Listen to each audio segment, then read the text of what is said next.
Hello and welcome students.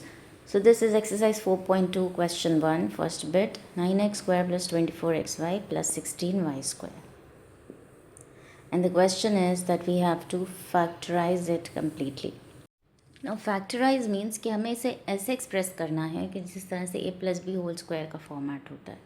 तो ये open format में हमें इसे ब्रैकेट फॉर्मेट में प्रेजेंट करना है जो हमारी आइडेंटिटी में लेफ़्ट साइड और राइट साइड होती है. तो ये राइट साइड का एक्सप्रेशन है और हमें लेफ़्ट साइड का एक्सप्रेशन देना है. यानी कि a square plus 2ab plus b square हमें दिया गया है.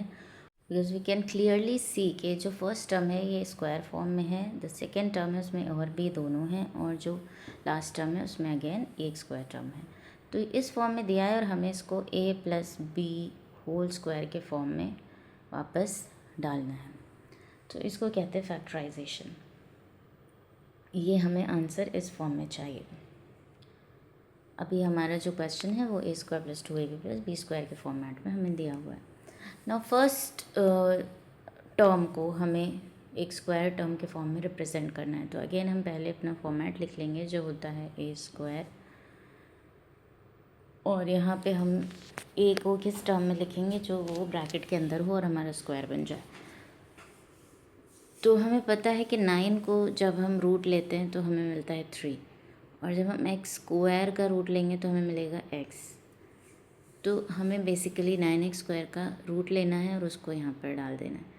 और फिर जब हम इसको स्क्वायर करेंगे यानी 3x इंटू 3x करेंगे तो हमें 9x स्क्वायर ओरिजिनल जो हमारा टर्म है 9x स्क्वायर को हम a की प्लेस में एज 3x लिख सकते हैं. तो 3x square will give us 9x square.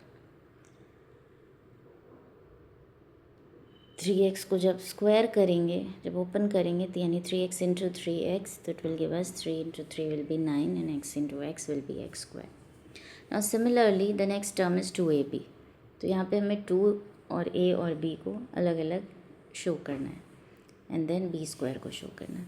तो यहाँ पर हम 24 को ही हमें ब्रेक करना है, स्प्लिट करना है 2 इंटू a एंड b में.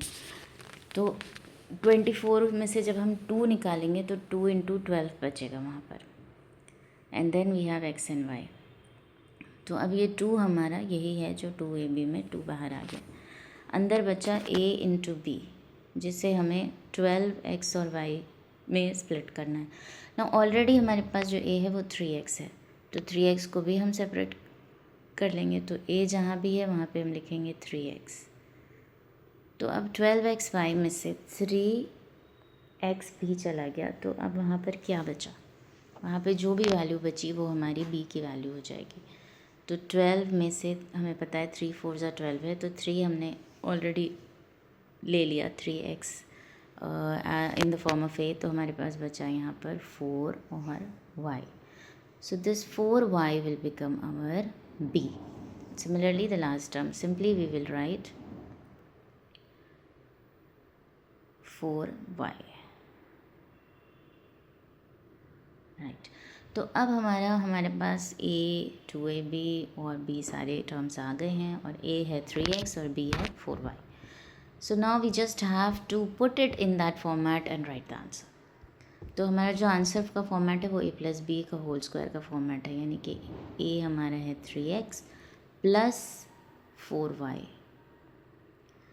तो ये हमारा एक फैक्टर हो गया, और इसमें 2 फैक्टर हैं. स्क्वायर मीन्स 2 फैक्टर हैं, जैसे हम 3x plus 4y 3x plus 4y, that means 2 same factors हैं. Now both factors are same, तो इसलिए हम उन्हें अलग अलग लिखने की जगह हम उन्हें एक साथ लिख सकते हैं. तो ये हम 3x plus 4y whole square करके हम इसको आंसर लिख सकते हैं.